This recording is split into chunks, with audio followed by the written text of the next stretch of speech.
Hallelujah. Praise the lord. ತಂದೆಯಾದ ದೇವರಿಗೆ ಸ್ತೋತ್ರ ಉಂಟಾಗಲಿ.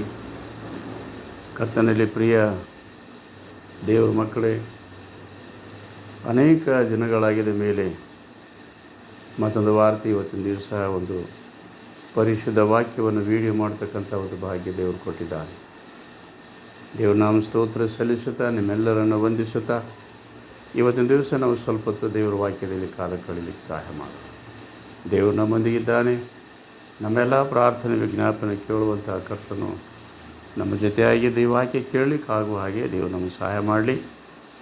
ಪ್ರಕಟಣೆ ಗ್ರಂಥ 10ನೇ ಅಧ್ಯಾಯ 1ರಿಂದ 7 ವಚನಗಳಲ್ಲಿ ಈ ರೀತಿಯಾಗಿ ಬರೆಯಲ್ಪಟ್ಟಿದೆ. ಸ್ವಲ್ಪ ಹೊತ್ತು ವಾಕ್ಯ ಕೇಳಲಿಕ್ಕೆ ಬಹಳ ಗಮನ ಕೊಟ್ಟು ಇದನ್ನು ಸಹಿಸಿಕೊಳ್ಳಲಿಕ್ಕೆ ಮತ್ತು ಇದನ್ನು ಗ್ರಹಿಸಿಕೊಳ್ಳಲಿಕ್ಕೆ ದೇವರು ನಮ್ಮೆಲ್ಲರಿಗೂ ಸಹಾಯ ಮಾಡಿ.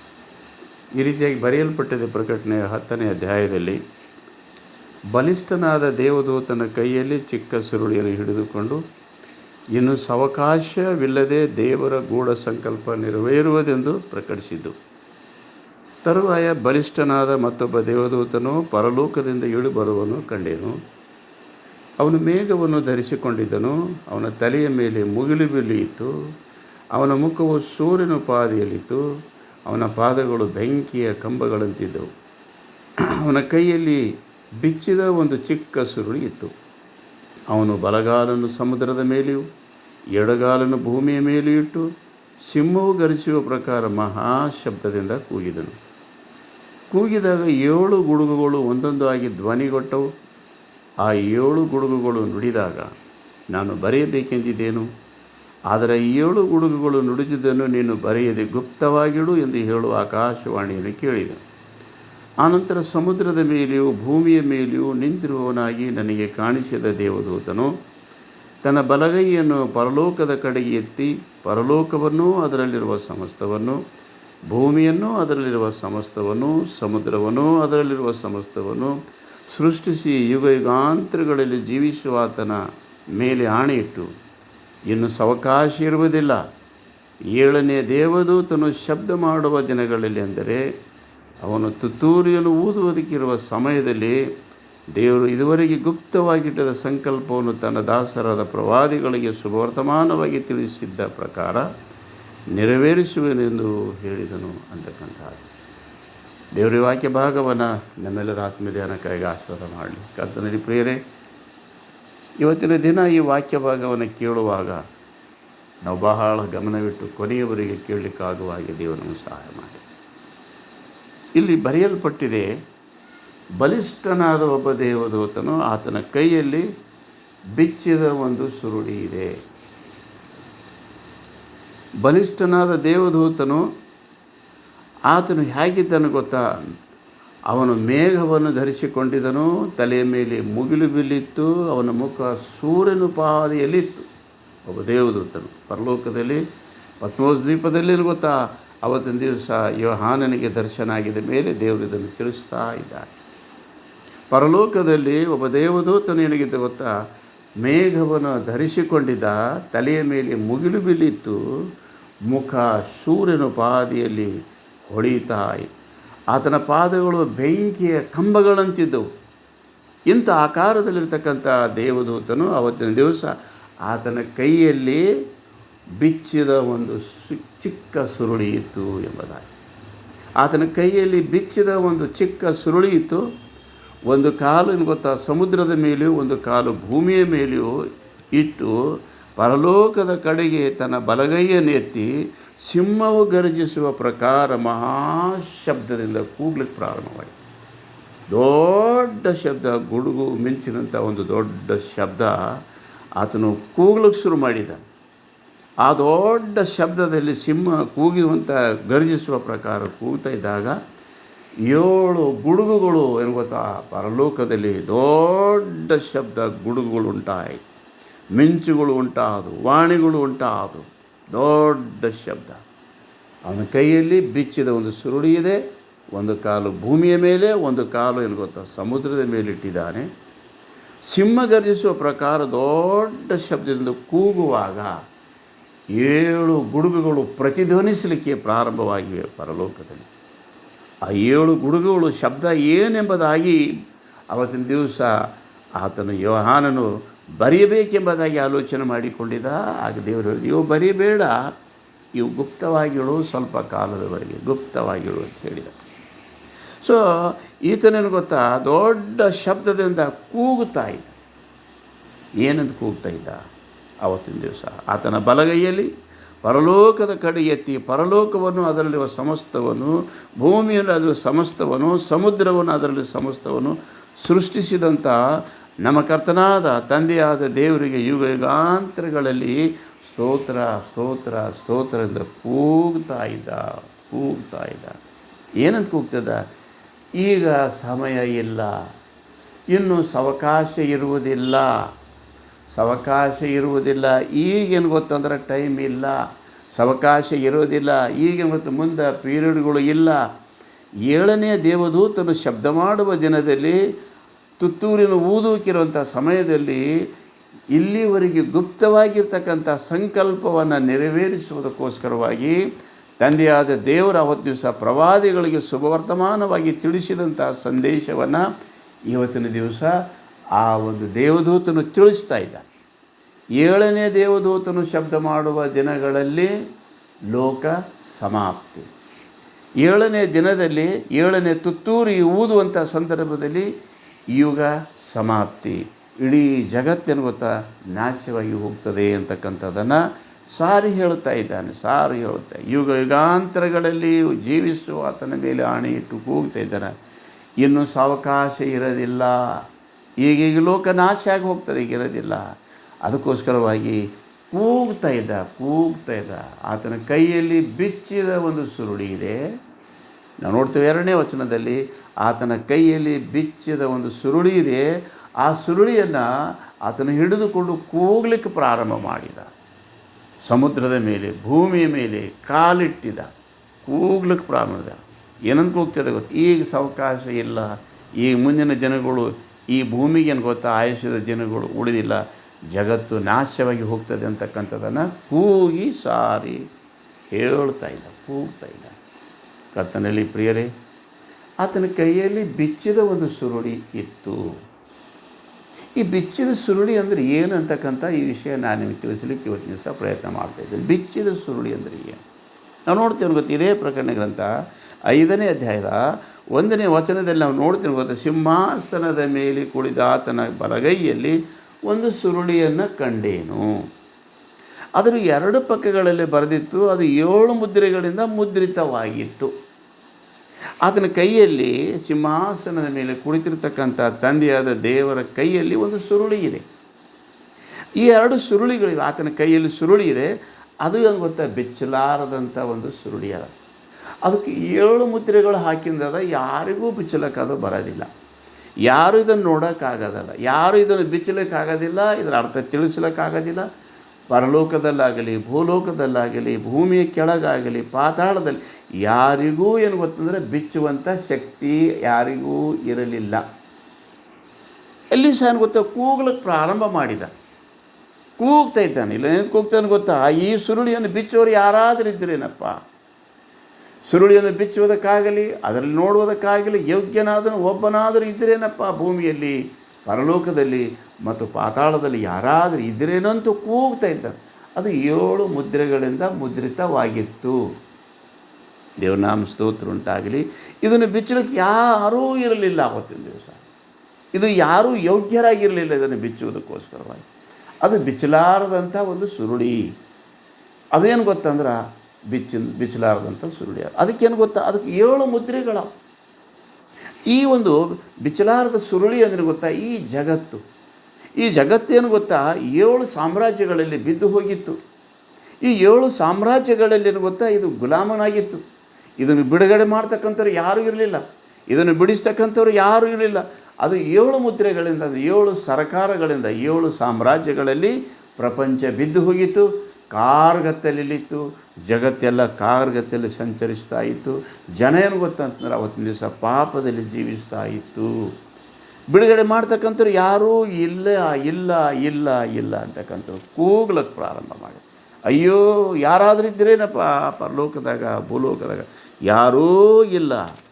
ಅಂಥ ಸಂದರ್ಭದಲ್ಲಿ ಏನು ಗೊತ್ತಾ, ನಾವು ಮುಂದೆ ನೋಡ್ತೀವಿ ಗೊತ್ತಾ, 24 ಮಂದಿ ಹಿರಿಯರಲ್ಲಿ ಏನು ಗೊತ್ತಾ ಅಂತಂದ್ರೆ ಒಬ್ಬ ಹೇಳ್ತಾ ಇದ್ದಾನೆ, ಅಲ್ಲಿ ಅಳ್ತಾ ಇದ್ದಾನೆ ಯೋಹಾನ 5ನೇ ಅಧ್ಯಾಯದಲ್ಲಿ, ಅಯ್ಯೋ ಪರಲೋಕ ಭೂಲೋಕ ಪಾತಾಳ ಲೋಕದಲ್ಲಿ ಬಿಚ್ಚುವಂಥವ್ರು ಯಾರೂ ಇಲ್ಲಲ್ಲ ಅಂತಕೊಂಡು ಆತ ಅಳಲಕ್ಕೆ ಪ್ರಾರಂಭ ಮಾಡಿದ್ದಾನೆ. ಪರಲೋಕ ನಿಶ್ಶಬ್ದ, ಭೂಲೋಕ ನಿಶ್ಶಬ್ದ, ಪಾತಾಳ ಲೋಕ ನಿಶ್ಶಬ್ದ, ಬಿಚ್ಚುವುದಕ್ಕೆ ಯಾರೂ ಯೋಗ್ಯರಾಗಿರಲಿಲ್ಲ ಅಂಥ ಸಂದರ್ಭದಲ್ಲಿ. ಆಗ 24 ಮಂದಿ ಹಿರಿಯರಲ್ಲಿ ಒಬ್ಬ ಆತನು ಹೇಳ್ತಿದ್ದಾನೆ, ಅಯ್ಯೋ ಅಳಬೇಡ ಅಳಬೇಡ ಆಗೋ, ಯೂದ ಕುಲದಲ್ಲಿ ಜನಿಸಿದ ಒಬ್ಬ ಆತನಿದ್ದಾನೆ, ಆತನು ಸಿಂಹನ ದಾವೀದನ ಮನೆತನದಲ್ಲಿ ಹನ ಆ 7 ಮುದ್ರೆಗಳನ್ನು ಒಡೆದು ಹಾಕ್ತಾನೆ. ಪ್ರಪಂಚದ ಮೇಲಿರ್ತಕ್ಕಂಥ ಈ ಶಾಪವನ್ನು ಆತನು ತೆಗೆದು ಹಾಕ್ತಾನೆ. ಈ 7 ಮುದ್ರೆಗಳು ಅಂದರೆ ಗೊತ್ತಾ, ಪಾಪ ಇಡೀ ಸಮಸ್ತದ ಮೇಲೆ ಅಧಿಕಾರ ಮಾಡುವಾಗ ಪಾಪದಿಂದ ಬಿಡುಗಡೆ ಮಾಡ್ತಕ್ಕಂಥವ್ರು ಯಾರೂ ಆಗಿರಲಿಲ್ಲ. ಆದರೆ ಗೊತ್ತಾ, ದಾವೀದನ ಅಂಕುರದವನು, ಅವ ಸಿಂಹ ಪ್ರಾಯದವನ, ಅವನು ಬರ್ತಾನೆ, ಅವನು ಬಿಡುಗಡೆ ಮಾಡ್ತಾನೆ, ಅವ ಯಜ್ಞದ ಕುರಿಹನ, ಆತನ ಶಿಲುಬೆ ಮೇಲೆ ಸತ್ತು ಅದನ್ನು ಬಿಡುಗಡೆ ಮಾಡುತ್ತಾನೆ ಎಂಬುದಾಗಿ ತಿರುಗಿ ಹೇಳ್ತಾ ಇದ್ದಾರೆ. ಅದಕ್ಕೆ ತಂದೆಯಾದ ದೇವರಿಗೆ ಸ್ತೋತ್ರ ಉಂಟಾಗಲಿ. ಇಲ್ಲೇನು ಗೊತ್ತಂದ್ರೆ, ಇಲ್ಲಿ 7 ಮುದ್ರೆಗಳನ್ನು ಒಂದೊಂದಾಗಿ ಬಿಚ್ಚಾಕ್ತಾ ಇದ್ದಾನೆ, ಬಿಡುಗಡೆ ಮಾಡ್ತಾ ಇದ್ದಾನೆ ಈ ಪ್ರಪಂಚ. ಈ ಒಂದು 7 ಸಾಮ್ರಾಜ್ಯಗಳಲ್ಲಿ ಬಿದ್ದು ಹೋದಂಥ ಪಾಪಮಯವಾದ ಸೈತಾನನ ಸಾಮ್ರಾಜ್ಯದಲ್ಲಿ ಬಿದ್ದು ಹೋಗಿರತಕ್ಕಂಥ ತನ್ನ ಮಕ್ಕಳನ್ನು ಅದ್ಭುತವಾದಂಥ ರೀತಿಯಲ್ಲಿ ಆತನು ಬಿಡಿಸಿದ್ದಾನೆ. ಇವತ್ತಿನ ದಿವಸ ಗೊತ್ತಾ, ಒಂದು ಬಿಚ್ಚಲಾರದಂಥ ಒಂದು ಸುರುಳಿ ಅದ. ಇಲ್ಲಿ ಅನ್ನೋದು ಗೊತ್ತಂದ್ರೆ 10ನೇ ಅಧ್ಯಾಯದ ಈ ಒಂದು 2ನೇ ವಚನದಲ್ಲಿ ಆತನ ಕೈಯಲ್ಲಿ ಬಿಚ್ಚಿದ ಒಂದು ಸುರುಳಿ ಅದ. ಹೀಗಂದ್ರೆ ಏನು? ಈ 7 ಸಾಮ್ರಾಜ್ಯಗಳಲ್ಲಿ ಬಿದ್ದು ಹೋಗಿರ್ತಕ್ಕಂಥ ಈ ಪ್ರಪಂಚವನ್ನು ಬಿಡಿಸ್ತಕ್ಕಂಥವ್ರು ಯಾರೂ ಇರಲಿಲ್ಲ. ಯಾರೂ ಏನು ಗೊತ್ತಾ, ಬಿಡಿಸಲಿಕ್ಕೆ ಯೋಗ್ಯರ ಯಾರೂ ಇರಲಿಲ್ಲ. ಈ ಸುರುಳಿಯನ್ನು ಬಿಚ್ಚಿ ಹೇಳುವವರು ಯಾರೂ ಇರಲಿಲ್ಲ. ಈ ಸಮಾಜದಲ್ಲಿರ್ತಕ್ಕಂಥ ಎಲ್ಲ ಪಾಪ ದೋಷವನ್ನು ಬಿಡುಗಡೆ ಮಾಡ್ತಕ್ಕಂಥವ್ರು, ಮರಣದಿಂದ ಪಾರು ಮಾಡ್ತಕ್ಕಂಥವ್ರು ಯಾರೂ ಭೂಮಿ ಮೇಲೆ ಹುಟ್ಟಿ ಬಂದಿರಲಿಲ್ಲ. ಆದರೆ ಗೊತ್ತು ಹೇಳ್ತಾ ಇದ್ದಾನೆ ಗೊತ್ತಾ, ದಾವೀದನ ವಂಶದಲ್ಲಿ ಒಂದು ಸಿಂಹ ಅದ, ಅದು ಮಾತ್ರ ಬಿಡುಗಡೆ ಮಾಡ್ತಾನೆ. ಆತನು ಯಜ್ಞ ಅರ್ಪಿಸಿ ಪಾಪದಲ್ಲಿ ಬಿಡುಗಡೆ ಮಾಡ್ತಾನೆ ಆತನ ಅಂತಕ್ಕಂಥದ್ದು. ಅವತ್ತು ದಿವಸ 7 ಮುದ್ರೆಗಳನ್ನೆಲ್ಲ ಒಡೆದು ಹಾಕಿದ. ಮೊದಲನೇ ಸುರುಳಿ, 2ನೇ ಸುರುಳಿ, 4 ಸುರುಳಿ, ಹೀಗೆ 6 ಸುರುಳಿಗಳು ಆ ಸೈತಾನನ ವಶದಲ್ಲಿ ಬಿದ್ದು ಹೋಗಿರ್ತಕ್ಕಂಥ ಪ್ರಪಂಚವನ್ನು ಆತನು ಶಿಲುಬೆಯ ಮೇಲೆ ತೀರಿಸ್ತಾ ಇದ್ದಾನೆ, ಬಿಡುಗಡೆ ಮಾಡ್ತಾ ಇದ್ದಾನೆ. ಬಿಚ್ಚು ಹೋಯ್ತು. ಈಗ ಅದು ಬಿಚ್ಚು ಹೋಯ್ತು, ಪಾಪದಿಂದ ಬಿಡುಗಡೆ ಮಾಡಿದ್ದು. ಈಗ ಯಾರ್ಯಾರು ಆತನ ನಂಬುತ್ತಾರೋ, ಆತನ ನಂಬಿಕೆ ಇಡ್ತಾರೋ ಅವ್ರೇನು ಗೊತ್ತಾ, ಈಗ ಬಿಡುಗಡೆ ಆದವ್ರಿಗೆ. ಅದಕ್ಕೇನು ಗೊತ್ತಾ, ಈಗ ಇದು ಬಿಚ್ಚಿದ ಸುರುಳಿ. 10ನೇ ಅಧ್ಯಾಯದ 2ನೇ ವಚನದಲ್ಲಿ ಅವನ ಕೈಯಲ್ಲಿ ಬಿಚ್ಚಿದ ಒಂದು ಸುರುಳಿ ಇತ್ತು. ಅಲ್ಲಿ 7 ಮುದ್ರೆಗಳಿಂದ ಮುದ್ರಿತವಾಗಿತ್ತು 5ನೇ ಅಧ್ಯಾಯದಲ್ಲಿ. ಇಲ್ಲೇನು ಗೊತ್ತಂತಂದ್ರೆ ಆತನ ಕೈಯಲ್ಲಿ ಏನು ಗೊತ್ತಾ, ಬಿಚ್ಚಿದ ಸುರುಳಿ ಅದ. ದೇವನಾಮ ಸ್ತೋತ್ರ ಉಂಟಾಗಲಿ ಕರ್ತನಲ್ಲಿ ಪ್ರಿಯರೇ. ಸೊ ಇಲ್ಲಿ 2 ಏನು ಗೊತ್ತಂದ್ರೆ, ಮೋಶೆ ಅವತ್ತಿನ ದಿವಸ ಪರ್ವತದ ಮೇಲೆ 10 ಆಜ್ಞೆಗಳನ್ನು ಬರೆದುಕೊಂಡು ಬರುವುದಕ್ಕೋಸ್ಕರವಾಗಿ 2 ಕಲ್ಲಿನ ಹಲಿಗೆಗಳನ್ನು ತೆಗೆದುಕೊಂಡು ಬಾ ಎಂದು ಹೇಳಿದ. ಈ 2 ಕಲ್ಲಿನ ಹಲಿಗೆಗಳು ಏನವ? ಒಂದೇನು ಗೊತ್ತಾ, ಹಳೆಯ ಒಡಂಬಡಿಕೆ. ಅದೇನು ಗೊತ್ತಂತಂದರೆ ಬರೆಯಲ್ಪಟ್ಟದ ರೋಮ ಪುರದವರಿಗೆ ಪತ್ರಿಕೆಯಲ್ಲಿ ಬರೆಯಲ್ಪಟ್ಟಿದೆ. ಒಂದೇನು ಗೊತ್ತಂದರೆ ಬಿಳಿ ಆ ಒಂದು ಕಲ್ಲದ, ಆ 2 ಕಲ್ಲಿನಗಳಲ್ಲಿ ಅಂತ ಒಂದು ಕಲ್ಲಿನದ ಹಳೆ ಒಡಂಬಡಿಕೆ ಅದ, ಇನ್ನೊಂದೇನು ಗೊತ್ತಂದ್ರೆ ಹೊಸ ಒಡಂಬಡಿಕೆ ಅದ. 2 ತಗೊಂಡು ಬಾ ಎಂಬುದಾಗಿ ಹೇಳ್ತಾ ಇದ್ದಾನೆ. ಅಲ್ಲಿ ಪ್ರಾರಂಭದಲ್ಲಿ ಏನು ಗೊತ್ತಾ, 2 ತಗೊಂಡು ಬಾ ಅಂತ ಹೇಳ್ತಾ ಇದ್ದಾನೆ. ಅದು ಮೊದಲನೆಯದು ಗೊತ್ತಾ, ಮೋಶೆಯ ಧರ್ಮಶಾಸ್ತ್ರ ಏನು ಗೊತ್ತಂದ್ರೆ ಕಲ್ಲಿನ ಹಲಿಗೆಯ ಮೇಲೆ ಬರೆಯಲ್ಪಟ್ಟಿತು. ಆಗ ಬಿಡುಗಡೆ ಆಗಿರ್ತಕ್ಕಂಥ ಕಲ್ಲಿನ ಹಲಿಗೆ ಅದು ಗೊತ್ತಂದ್ರೆ ಹೃದಯದ ಹಲಿಗೆಯ ಮೇಲೆ ಬರೆಯಲ್ಪಟ್ಟಿದೆ. ಇಲ್ಲಿ ಬರೆಯಲ್ಪಟ್ಟದ ಏನು ಗೊತ್ತಾ, ರೋಮಾಪುರದವರಿಗೆ ಬರೆದ 2ನೇ ಪತ್ರಿಕೆ 3ನೇ ಅಧ್ಯಾಯದ ಈ ಒಂದು 3ನೇ ವಚನದಲ್ಲಿ ಇಲ್ಲಿ ಬರೆಯಲ್ಪಟ್ಟದೆ, ಕ್ರಿಸ್ತನು ನಮ್ಮ ಕೈಯಿಂದ ಬರೆಸಿಕೊಟ್ಟ ಪತ್ರವಾಗಿದ್ದು ಪ್ರತ್ಯಕ್ಷವಾಗಿದೆ. ಅದು ಮಸಿಯಿಂದ ಬರೆದದಲ್ಲ, ಜೀವವುಳ್ಳ ದೇವರ ಆತ್ಮನಿಂದಲೇ ಬರೆದದ್ದು, ಕಲ್ಲಿನ ಮೇಲೆ ಅಲ್ಲ. ಆವಾಗ ಕಲ್ಲಿನ ಮೇಲೆ ಬರೆದಿರ್ತಕ್ಕಂಥ ಆ ಹತಾಜ್ಞೆಗಳೇನು ಗೊತ್ತಾ, ಈಗ ಕಲ್ಲಿನ ಹಲಿಗೆಯ ಮೇಲಿಲ್ಲ. ಅದು 7 ಮುದ್ರೆಗಳಿಂದ ಮುದ್ರಿತವಾಗಿತ್ತು, ಅದು ಬಿಡುಗಡೆ ಆಗಿದ್ದಿಲ್ಲ. ಅದರಿಂದ ಬಿಡುಗಡೆ ಮಾಡುವುದಕ್ಕೆ ಬಂದ ಆತನು ಯೇಸು ಕ್ರಿಸ್ತನು ಅವನು ಬಿಡುಗಡೆ ಮಾಡಿದ. ಆ ಹಳೆಯ ಒಡಂಬಡಿಕೆಯಿಂದ ಬಿಡುಗಡೆ ಮಾಡಿದ, ಆ ದಾಸತ್ವದಿಂದ ಬಿಡುಗಡೆ ಮಾಡಿದ. ಅದು ಕಲ್ಲಿನ ಮೇಲೆ ಬರೆಯಲ್ಪಟ್ಟಿತ್ತು. ಆದರೆ ಈಗ ಹೇಳ್ತಾನೆ, ಜೀವವುಳ್ಳ ದೇವರ ಆತ್ಮವಾಗಿರ್ತಕ್ಕಂಥ ನಿಮ್ಮ ಹೃದಯದ ಮೇಲೆ ಈಗ ಅದು ಬರೆಯಲ್ಪಟ್ಟ. ಅದು ಯಾವ ಕಲ್ಲು ಗೊತ್ತಾ? ಹೃದಯ ಅಂತಕ್ಕಂಥ ಹಲಿಗೆಯ ಮೇಲೆ ಬರೆಯಲ್ಪಟ್ಟದ. ಇದೊಂದು ಮಸಿಯಿಂದ ಕೈಯಿಂದ ಬರೆದಿರ್ತಕ್ಕಂಥದ್ದಲ್ಲ, ಕಲ್ಲಿನ ಮೇಲೆ ಮನುಷ್ಯನ ಹೃದಯದೊಳಗೆ ಹಲಿಗೆಗಳ ಮೇಲೆ ಬರೆದದ್ದು. ಇದು ಮನುಷ್ಯರ ಕೈಯಿಂದ ಬರೆದಿರ್ತಕ್ಕಂಥದ್ದು ಏನು ಗೊತ್ತಲ್ಲ, ಇದು ಹೃದಯದ ಹಲಿಗೆಯ ಮೇಲೆ. ಆವತ್ತು ಕಲ್ಲಿನ ಹಲಿಗೆಯ ಮೇಲಿದ್ದು ಒಂದು ಕಲ್ಲಿನ ಹಲಿಗೆ, ಒಂದು ಏನು ಗೊತ್ತಾ, ಹೃದಯದ ಹಲಿಗೆ. ಆ ಹೃದಯ ಯಾರು ಗೊತ್ತಾ? ನೀವಾಗಿದ್ದೀರಿ. ಇವತ್ತು ನೀವು ಸಹ 10 ಆಜ್ಞೆಗಳು ಗೊತ್ತಾ ನಿಮ್ಮ ಹೃದಯದ ಮೇಲೆ ಬರೆಯಲ್ಪಟ್ಟಿದೆ ಎಂಬುದಾಗಿ. ಈ ಹೃದಯದ ಮೇಲೆ ಯಾವಾಗ ಬರೆಯಲ್ಪಟ್ಟದ? ಕಲ್ಲಿನ ಹಲಿಗೆಯಿಂದ ನೀವು ಬಿಡುಗಡೆಯಾಗಿದ್ದೀರಿ. ಈಗ ಪಾಪದಿಂದ ನೀವು ಬಿಡುಗಡೆಯಾಗಿದ್ದೀರಿ. ಈಗ ಒಂದು ಬಿಚ್ಚಿದ ಸುರುಳಿ ಅದೇ. ಈಗೇನು ಗೊತ್ತಾ, ಹಳೆಯ ಒಡಂಬಡಿಕೆಯಲ್ಲಿ ಸಂಪ್ರದಾಯಗಳು, ಹಬ್ಬ, ಹುಣ್ಣೆ, ಅಮಾವಾಸ್ಯೆಗಳು, ಇವೇನು ಗೊತ್ತಾ, ಸಂಪ್ರದಾಯಗಳು 5 ಥರದ ಹಬ್ಬಗಳನ್ನು ಇಸ್ರಾಯೇಲ್ ಅವತ್ತಿನ ಮೋಶೆಯ ಧರ್ಮಶಾಸ್ತ್ರದಲ್ಲಿ ಬರೆಯಲ್ಪಟ್ಟ ಹಾಗೆ ಕಟ್ಟುನಿಟ್ಟಾಗಿ ಏನು ಗೊತ್ತಂದರೆ ಅವರು ಆಚಾರ ಮಾಡ್ತಾ ಇದ್ದರು. ಯಾವಾಗ ಯೇಸು ಕ್ರಿಸ್ತನು ಬಂದನೋ, ಇಲ್ಲ ನೋಡ್ತೀನಿ ಗೊತ್ತಾ, ಯೋಹಾನ ಬರೆದ ಸುವಾರ್ತೆ 1ನೇ ಅಧ್ಯಾಯ 17ನೇ ವಚನದಲ್ಲಿ, ಧರ್ಮಶಾಸ್ತ್ರವು ಮೋಶೆಯ ಮುಖಾಂತರ ಕೊಡಲ್ಪಟ್ಟಿತು, ಕೃಪೆಯು ಸತ್ಯವು ಯೇಸು ಕ್ರಿಸ್ತನ ಮುಖಾಂತರ ಲೋಕದೊಳಗೆ ಬಂದವು. ಮೋಶೆಯ ಮುಖಾಂತರವಾಗಿ 10 ಆಜ್ಞೆಗಳು ಕೊಡಲ್ಪಟ್ಟಿತ್ತು, ಅದು ಕಲ್ಲಿನ ಹಲಿಗೆಯ ಮೇಲೆ ಬರೆಯಲ್ಪಟ್ಟಿತು. ಈಗ ಯೇಸು ಕ್ರಿಸ್ತನ ಮೂಲಕವಾಗಿ ಕೊಡಲ್ಪಟ್ಟಂಥ, ಅದು ಕೃಪೆಯೂ ಸತ್ಯವೂ ಆಗಿರುವಂಥ ಯೇಸು ಕ್ರಿಸ್ತನ ಮುಖಾಂತರ ಆ ಕಲ್ಲಿನ ಮೇಲೆ ಬರೆದಿರತಕ್ಕಂಥ ಆ ಶಾಪ ದೋಷಗಳಿಂದ ಬಿಡುಗಡೆ ಮಾಡಿ ಈಗ ಆತ್ಮವುಳ್ಳ ಕಲ್ಲಿನಲ್ಲಿ ಗೊತ್ತಾ ಬರೆಯಲ್ಪಟ್ಟರು. ಈಗೇನು ಗೊತ್ತಾ, ಬಿಡುಗಡೆ ಆಯ್ತು. ಇಲ್ಲಿ ಬರೆಯಲ್ಪಟ್ಟ, ಅದಕ್ಕೇನು ಗೊತ್ತಾ, ಪ್ರಕಟಣೆ ಗ್ರಂಥ ಇದನ್ನು ಅರ್ಥ ಮಾಡಿಕೊಳ್ಳಬೇಕಾಗಿದೆ. ಇಲ್ಲಿ ಬಿಚ್ಚಲ್ಪಟ್ಟಂಥ ಒಂದು ಸುರುಳಿ ಆತನ ಕೈಯಲ್ಲಿ ಆದ. ಇವತ್ತು ದಿವಸ ಈ ಸತ್ಯವೇದ ನಮ್ಮ ಕೈಯಲ್ಲಿ ಆದ. ಹಳೆಯ ಒಡಂಬಡಿಕೆ ಇದು ಕಲ್ಲಿನ ಮೇಲೆ ಬರೆದಿರ್ತಕ್ಕಂಥ, ಸಂಪ್ರದಾಯಗಳಿಂದ ಕೂಡಿರ್ತಕ್ಕಂಥ, ಆಚಾರ ವಿಚಾರಗಳಿಂದ ಕೂಡಿರ್ತಕ್ಕಂಥ ಅವುಗಳಾಗಿದ್ದು. ಆದರೆ ಇವತ್ತಿನ ದಿವಸ ಕರ್ತನು ಅವುಗಳಿಂದ ಬಿಡುಗಡೆ ಮಾಡಿದ್ದಾನೆ. ಬಿಡುಗಡೆ ಮಾಡಿದ ಮೇಲೆ ಗೊತ್ತಾ, ಯೆರೆಮೀಯ 31:31ರಲ್ಲಿ ಹೇಳಿದಾಗೆ ಹೊಸದಾದಂಥ ಒಡಂಬಡಿಕೆ ಮಾಡಿಕೊಳ್ಳುವಂಥ ಕಾಲ ಬರ್ತದೆ. ಆವತ್ತಿನ ದಿವಸ ಕಲ್ಲಿನ ಮೇಲೆ ಬರೆದಂಥದ್ದಲ್ಲ, ಹೃದಯದ ಹಲಿಗೆಯ ಮೇಲೆ ಬರೆಯಲ್ಪಡ್ತದಮ್ಮಂಥ ಮಾತು. ಇದು ಹೊಸ ಒಡಂಬಡಿಕೆ. ಈ ಹೊಸ ಒಡಂಬಡಿಕೆ ಅನ್ನೋದು ಗೊತ್ತಾ, ಇದು ಚಿಕ್ಕದು. ಅವಾಗ ಅದು ಭಾಳ ಕಠಿಣವಾಗಿತ್ತು, ಅದು ಭಾಳ ದೊಡ್ಡದಾಗಿತ್ತು. ಅದರಿಂದ ಬಿಡುಗಡೆ ಮಾಡಿಕೊಳ್ಳೋಕೆ ಭಯಂಕರ ಕಷ್ಟ ಇತ್ತು. ಬಿಡುಗಡೆ ಮಾಡಬೇಕಾದ್ರೆ 7 ಮುದ್ರೆಗಳಿದ್ದು, 7 ಸಾಮ್ರಾಜ್ಯಗಳು ಅದರ ಮೇಲೆ ಮುದ್ರೆ ಹಾಕಿತ್ತು. ಬಿಡುಗಡೆ ಮಾಡ್ಲಿಕ್ಕಾಗ್ತಾಯಿದ್ದಿಲ್ಲ. ಅದಕ್ಕೋಸ್ಕರವಾಗಿ ನಮ್ಮ ಕರ್ತನಾದ ಯೇಸು ಕ್ರಿಸ್ತನ ಶಿಲುಬೆಯ ಮೇಲೆ ಅವುಗಳನ್ನು ಬಿಡುಗಡೆ ಮಾಡಿದ ಮೇಲೆ ಈಗ ಹೊಸ ನೂತನ ಸೃಷ್ಟಿ, ನೂತನ ಸ್ವಭಾವ, ನೂತನ ಎಲ್ಲ ಹೊಸ. ಈಗೇನು ಗೊತ್ತಾ, ಕಲ್ಲಿನ ಹಲಿಗೆಯ ಮೇಲೆಲ್ಲ ಹೃದಯದ ಹಲಿಗೆಯ ಮೇಲೆ ಅದು ಬರೆಯಲ್ಪಟ್ಟಿದೆ. ಅದು ಹೊಸ ಒಡಂಬಡಿಕೆ. ಸೊ ಈತನೇನು ಗೊತ್ತಾ, ಕೂಗ್ಲಕ್ಕೆ ಶುರು ಮಾಡ್ಯಾನ. ಆತನ ಕೈಯಲ್ಲಿ ಬಿಚ್ಚಿದ ಒಂದು ಸುರುಳಿ ಅದ. ಈ ಸುರುಳಿಯನ್ನು ಗೊತ್ತಾ, ನೀವು ತಗೊಳ್ಳಿರಿ. ಇಲ್ಲಿ 8ನೇ ವಚನದಲ್ಲಿ ಬರೆಯಲ್ಪಟ್ಟ, ಆ ನಂತರ ಪರಲೋಕದ ನನಗೆ ಕೇಳಿಸಿದ ಶಬ್ದವು ತಿರುಗಿ ನನ್ನೊಂದಿಗೆ ಮಾತಾಡಿ.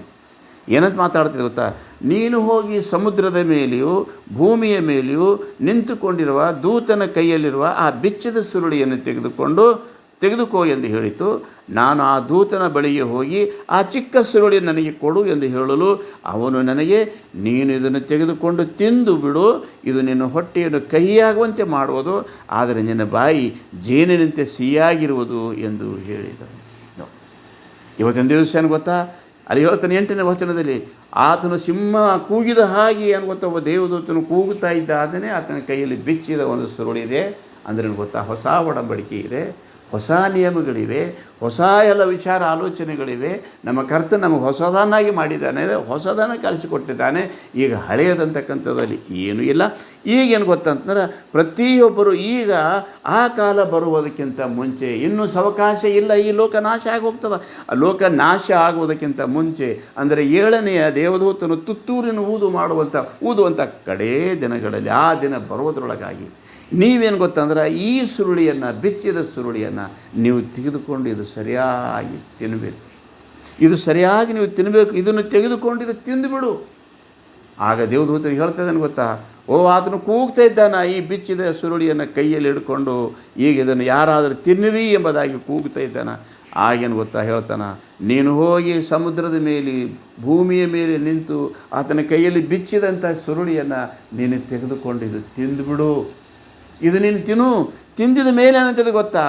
ತಿಂದ ಮೇಲೆ ನಿನ್ನ ಹೊಟ್ಟೆ ಕಹಿ ಆಗ್ತದ, ನಿನ್ನ ಬಾಯಿ ಜೇನಿನಂತೆ ಸಿಹಿಯಾಗುವುದು. ಹಾಲೆಲೂಯಾ. ದೇವ್ರ ಮಕ್ಕಳೇ, ಈ ಒಡಂಬಡಿಕೆ ಹೊಸ ಒಡಂಬಡಿಕೆ. ಇವತ್ತು ದಿವಸ ನಾವು ಹಳೆಯ ಒಡಂಬಡಿಕೆಯಲ್ಲಿದ್ದೆವು, ಹಳೆಯ ಆಚಾರದಲ್ಲಿದ್ದೆವು, ಇನ್ನು ಹಳೆ ವಿಚಾರ ಅದೇ ಸಂಪ್ರದಾಯದಲ್ಲಿದ್ದೆವು.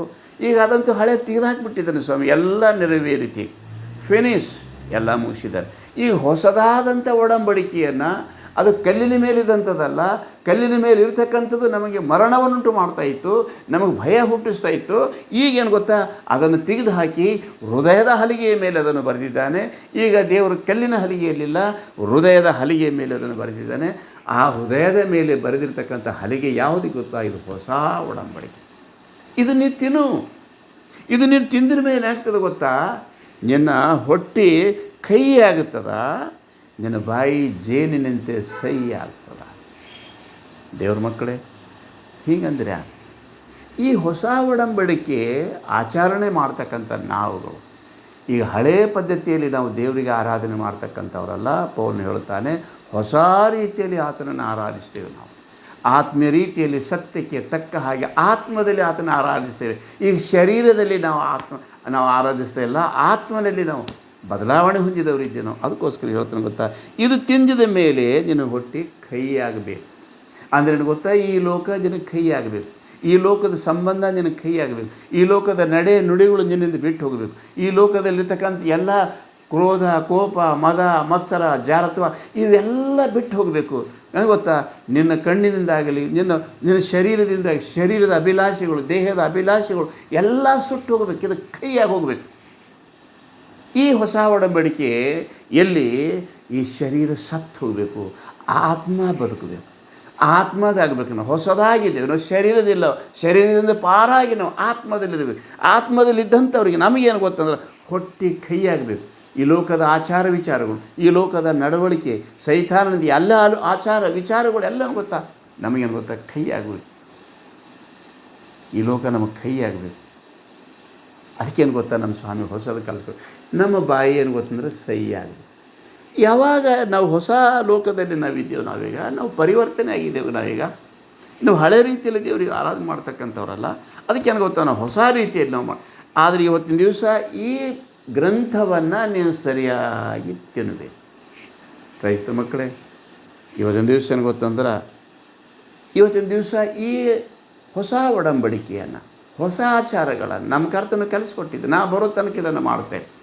ಇದು ನನ್ನ ದೇಹ ಅದ, ಇದು ನನ್ನ ರಕ್ತ ಅದ, ಇದು ನೀವು ತಿನ್ನಿರಿ, ಇದು ನೀವು ಕುಡಿಯಿರಿ, ನನ್ನಲ್ಲಿ ಸಂತೋಷ ಪಡಿರಿ ಎಂಬುದಾಗಿ ನಮ್ಮ ಕರ್ತನು ಅದನ್ನು ಹೇಳಿಕೊಟ್ಟು ಹೋಗಿದ್ದಾನೆ. ದೇಹ ಮುರಿದು ರೊಟ್ಟಿ ಮಾಡಿ ಕೊಟ್ಟಿದ್ದಾನೆ, ರಕ್ತ ಸುರಿಸಿ ನಮಗೆ ಪಾನ ಮಾಡಿ ಕೊಟ್ಟಿದ್ದಾನೆ. ಅದು ಹೊಸ ಒಡಂಬಡಿಕೆಯ ರಕ್ತ. ಇದು ನಿತ್ಯ ಜೀವಕ್ಕೆ ನಡೆಸ್ತಕ್ಕಂಥ ಒಂದು ರಕ್ತ, ನಿತ್ಯ ಜೀವಕ್ಕಿಯನ್ನು ಗೊತ್ತ ನಡೆಸ್ತಕ್ಕಂಥ ಈ ದೇಹದ ಆತನ ಮಾಂಸ. ಇದನ್ನು ನೀವು ಯಾವಾಗಲೂ ಹೊಸ ರೀತಿಯಲ್ಲಿ ಆತನಿಗೆ ಆರಾಧನೆ ಮಾಡುವ. ಇದು ಪ್ರತಿ ದಿವಸ ನೀವು ತಿನ್ನಬೇಕು. ತಿಂದಿದ ಮೇಲೆ ನಿಮ್ಮ ಹೊಟ್ಟೆ ಕೈಯಾಗಬೇಕು, ಬಾಯಿ ಸಹಿ ಆಗಬೇಕು. ಹೆಂಗಂದ್ರೆ ಇವತ್ತಿನ ದಿವಸ ನಾವು ನೋಡೋಣ. ಯೆರೆಮೀಯ ಪ್ರವಾದಿ ಗ್ರಂಥ 15ನೇ ಸಂಧಿ 16ನೇ ವಚನದಲ್ಲಿ ಈ ರೀತಿಯಾಗಿ ಬರೆಯಲ್ಪಟ್ಟಿದೆ. ಯೆರೆಮೀಯ ಪ್ರವಾದಿ ಗ್ರಂಥ 15ನೇ ಅಧ್ಯಾಯ 16ನೇ ವಚನದಲ್ಲಿ ಈ ರೀತಿಯಿಂದ ಬರೆಯಲ್ಪಟ್ಟಿದೆ. ಈ ಹೊಸ ಒಡಂಬಡಿಕೆ ತಿಂದಿದ ಮೇಲೆ, ಈ ಹೊಸ ಒಡಂಬಡಿಕೆಯನ್ನು ಅನುಸರಿಸಿದ ಮೇಲೆ, ನಮ್ಮ ಹೃದಯದ ಮೇಲೆ ಹೊಸ ಒಡಂಬಡಿಕೆ ಬರೆದಿದ ಮೇಲೆ ಇಲ್ಲಿ ಹೇಳ್ತಾನೆ ಗೊತ್ತಾ, 16ನೇ ವಚನ 15 ಯೆರೆಮೀಯ 15:16ರಲ್ಲಿ, ನನಗೆ ದೊರೆತ ನಿನ್ನ ಮಾತುಗಳನ್ನು ಆಹಾರ ಮಾಡಿಕೊಂಡೇನು. ನನಗೆ ದೊರೆತ ನಿನ್ನ ಹೊಸ ಒಡಂಬಡಿಕೆಯ ಈ ವಾಕ್ಯಗಳನ್ನು ನಾನು ಆಹಾರ ಮಾಡಿಕೊಂಡಿದ್ದೇನೆ. ಇದನ್ನು ತಿನ್ನಬೇಕು. ನನಗೆ ದೊರೆತ ನಿನ್ನ ಮಾತುಗಳು ಅಂದರೆ ನಿನ್ನ ವಾಕ್ಯಗಳು ಆಹಾರ ಮಾಡಿಕೊಂಡಿದ್ದೇನೆ. ಯಾವಾಗ ನಿನ್ನ ವಾಕ್ಯಗಳು ನಮಗೆ ಆಹಾರ ಆಗಿದ ಮೇಲೆ ಶರೀರ ಸತ್ತು ಹೋಗಿ, ಯಾವಾಗ ಈ ವಾಕ್ಯಗಳು ನಮಗೆ ಆಹಾರ ಆಗಿದ ಮೇಲೆ ಈಗ ನಾವು ಆತ್ಮದಲ್ಲಿ ಜೀವಿಸ್ತಕ್ಕಂಥವ್ರಾಗಿದ್ದೇವೆ. ಈಗ ನಾವು ಜೀವಿಸುವಂಥ ಕಲ್ಲುಗಳಾಗಿದ್ದೇವೆ. ನಾವು ಜೀವ ಇಲ್ಲದಂಥ ಕಲ್ಲುಗಳಲ್ಲ. ಇವತ್ತಿನ ದಿವಸ ಏನು ಗೊತ್ತಾ, ನಾವು ವಾಕ್ಯವನ್ನು ಆಹಾರ ಮಾಡಿಕೊಂಡೇನು, ನಿನ್ನ ನುಡಿಗಳು ನನಗೆ ಹರ್ಷವೂ ಹೃದಯಾನಂದವೂ ಆದವು. ಯಾವಾಗ ಏನು ಗೊತ್ತಾ, ಈ ವಾಕ್ಯನ ತಿಂತೆ, ಯಾವಾಗ ಈ ವಾಕ್ಯವನ್ನು ಓದ್ತೆ, ಯಾವಾಗ ಈ ವಾಕ್ಯ ಓದಿನ ತಿಂತೆ, ಈ ವಾಕ್ಯ ಪ್ರತಿದಿನ ಮುಂಜಾನೆ ಮಧ್ಯಾಹ್ನ ಸಾಯಂಕಾಲ ತಪ್ಪದೇ ಯಾರು ಗೊತ್ತಾ, ದೇವ್ರ ಮಕ್ಕಳು ತಿಂದಿದ ಮೇಲೆ ಏನು ಮಾಡಬೇಕು ಗೊತ್ತಾ, ನೀ ಆಹಾರ ಮಾಡಿಕೊಂಡಿದ್ವಿ, ನಿನ್ನ ನುಡಿಗಳು ನನಗೆ ಹರ್ಷ ಆನಂದ ಆನಂದವಾದವು. ಸೇನಾಧೀಶನಾದ ದೇವರೇ, ಯೆಹೋವನೇ, ನಾನು ನಿನ್ನ ಹೆಸರಿನವನಲ್ಲವೇ. ಯಾವಾಗ ಈ ವಾಕ್ಯವನ್ನು ಆಹಾರ ಮಾಡಿಕೊಳ್ಳುತ್ತೇವೋ, ನಾವು ಯಾರು ಗೊತ್ತಾ, ಯಾರವರು, ನಾವು ಯೆಹೋವನವರು. ಹೇಳ್ತಾನೆ ಗೊತ್ತಾ, ಸೇನಾಧೀಶ ದೇವರೇ, ಯೆಹೋವನೇ, ನಾನು ನಿನ್ನ ಹೆಸರಿನವನಲ್ಲವೇ. ಈಗ ನಾನು ನಿನ್ನ ಹೆಸರಿನವ. ಈಗ ಗೊತ್ತಾ, ನಾವು ಕ್ರೈಸ್ತರು, ನಾವು ಆ ಕ್ರಿಸ್ತನ ಹೆಸರಿನಲ್ಲಿ ಜೀವಿಸ್ತಕ್ಕಂಥವ್ರು ನಾವುಗಳು.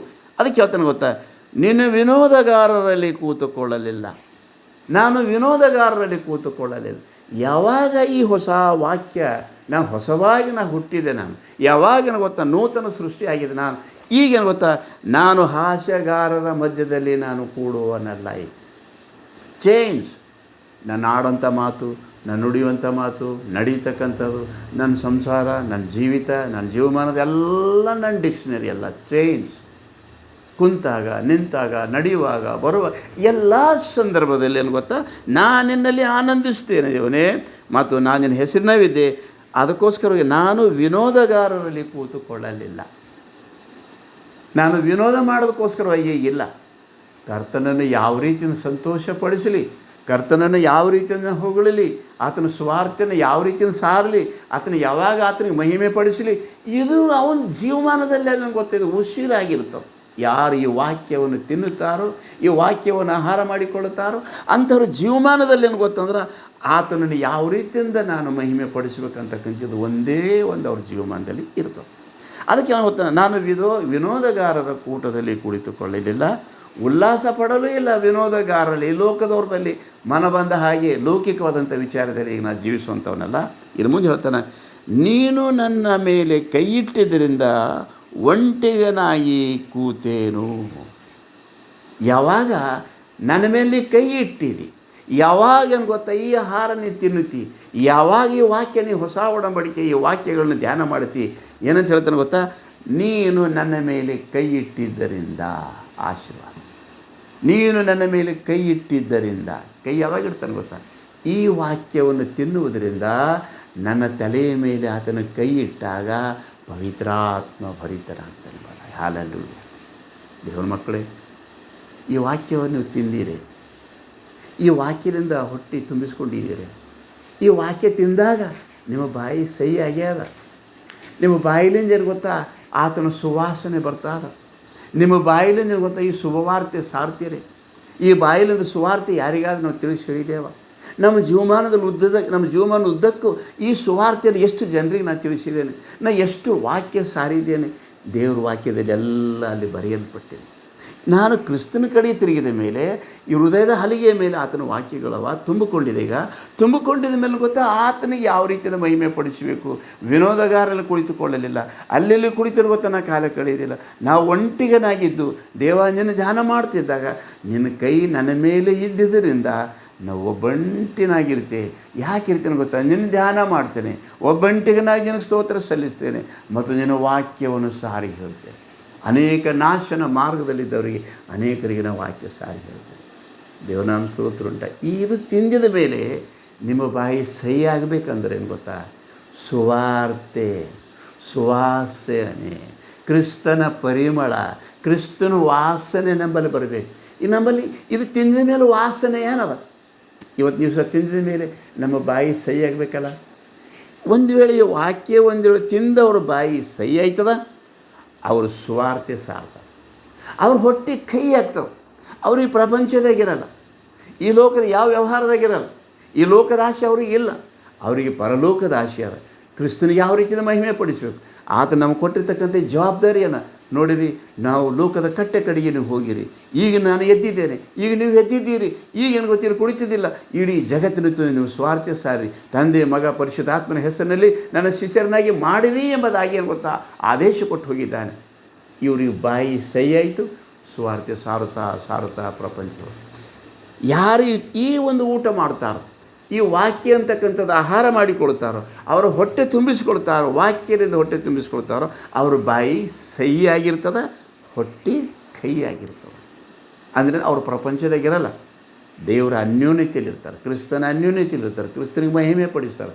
ಅವ್ರಿಗೆ ಯಾರೂ ಲೋಕದವರು ಗುರುತಿಡಿಯಲ್ಲ, ಅವ್ರಿಗೆ ಯಾರೂ ಏನು ಗೊತ್ತಂದ್ರೆ ಎಲ್ಲಿಯೂ ಅವ್ರಿಗೆ ಗೊತ್ತಿಡಿಯಲ್ಲ. ಆದ್ರೂ ಗೊತ್ತಾ ಅವರು ದೇವರ ವಾಕ್ಯದಲ್ಲಿ ಆನಂದ ಪಡುವವರಾಗಿರ್ತಾರೆ. ರಾತ್ರಿ ದೇವ್ರ ಮಕ್ಕಳೇ ಆತನಿಗೆ ಮಹಿಮೆ ಪಡಿಸ್ತಾ ಇರ್ತಾರೆ ಎಂಬುದಾಗಿ ಸುವಾರ್ತೆ ಸಾರುತ್ತೆ. ಇವತ್ತು ದಿವಸ ಕ್ರಿಸ್ತನಿಗೆ ಸ್ವೀಕಾರ ಮಾಡಿದ ಮೇಲೆ ನಾವು ಹೊಸವರಾಗಿದ ಮೇಲೆ, ಈಗ ನಾವು ಹಳೆಯವರಲ್ಲ, ಕ್ರೈಸ್ತರಾದ ನಾವು ಹಳೆಯವರಲ್ಲ, ಹೊಸವರಾಗಿದ ಮೇಲೆ ಆತನು ಸುವಾರ್ತೆಯ ಜವಾಬ್ದಾರಿ ನಮ್ಮಲ್ಲಿ ಏನಾದರೂ ಆದ ನಮ್ಮ ಬಾಯಿಲಿಂದ ಏನಾದರೂ ಎಲ್ಲಾದರೂ ಒಂದು ಮಾತಾಡ್ತೇವೆ ಸುವಾರ್ತೆ. ರಾತ್ರಿ ಹಗಲು ಲೋಕದ ಮಾತೆ ಹೊಟ್ಟಿನೇ ಸೈ. ಒಂದು ವೇಳೆ ಈ ಸುವಾರ್ತೆ ನೀವು ಓದಿಲ್ಲ, ನೀವು ತಿಳ್ಕೊಂಡಿಲ್ಲ ಅಂದರೆ ನೀವು ನೂತನ ಸೃಷ್ಟಿಯಲ್ಲ.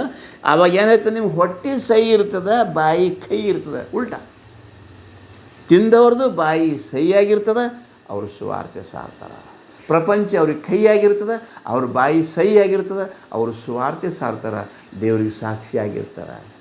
ಅಬ್ರಹಾಮ್, ಇಸಾಕ್, ಯಾಕೋಬ, ಅಪೋಸ್ತಲರು, ಪ್ರವಾದಿಗಳು, ಅವ್ರ ಬಾಯಿ ಸಹಿ ಅದ, ಪರಲೋಕ ರಾಜ್ಯದ ಸ್ವಾರ್ಥನ ಸಾರಿ ಹೇಳಿದ.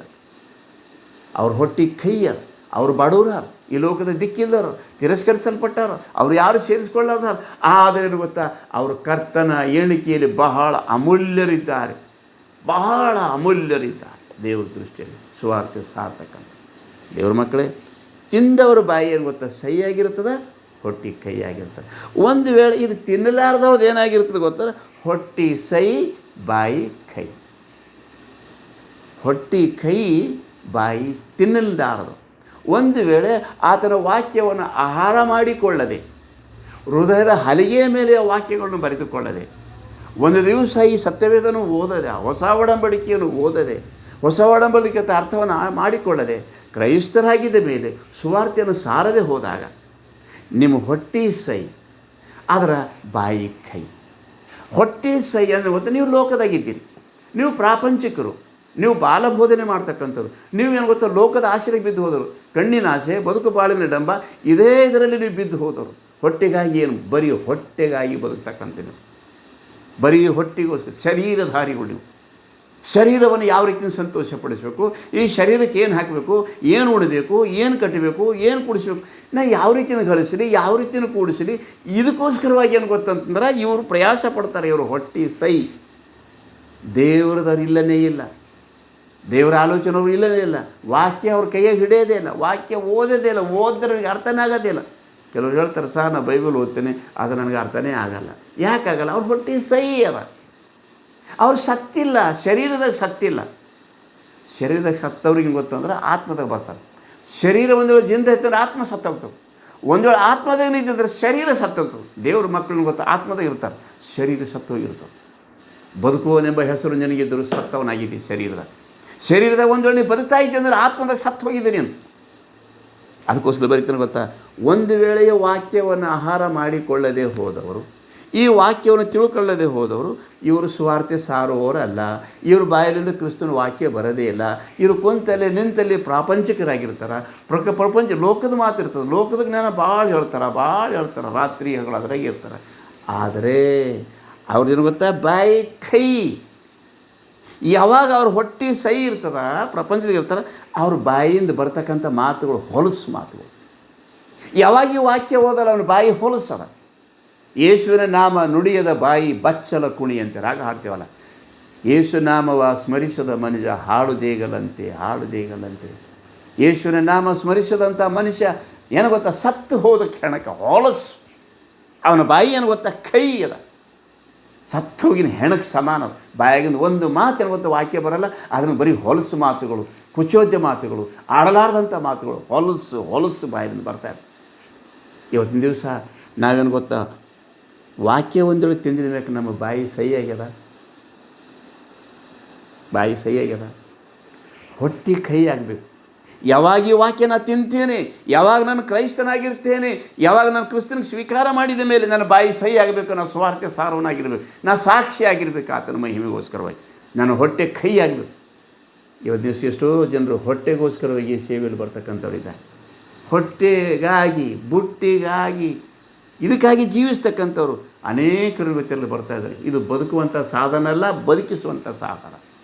ಹೊಟ್ಟೆಗಾಗಿ ಇದರಲ್ಲಿ ಯಾರೂ ಬರಬೇಕಾಗಿಲ್ಲ. ಇದರಿಂದ ಏನೋ ಬದುಕಾಗ್ತದೆ. ಹೊಟ್ಟೆಗಾಗಿ ಬದುಕೋದಕ್ಕೆ, ಪ್ರಾಪಂಚಿಕರಾಗಿ ಬದುಕೋಸ್ಕರಕ್ಕಲ್ಲ.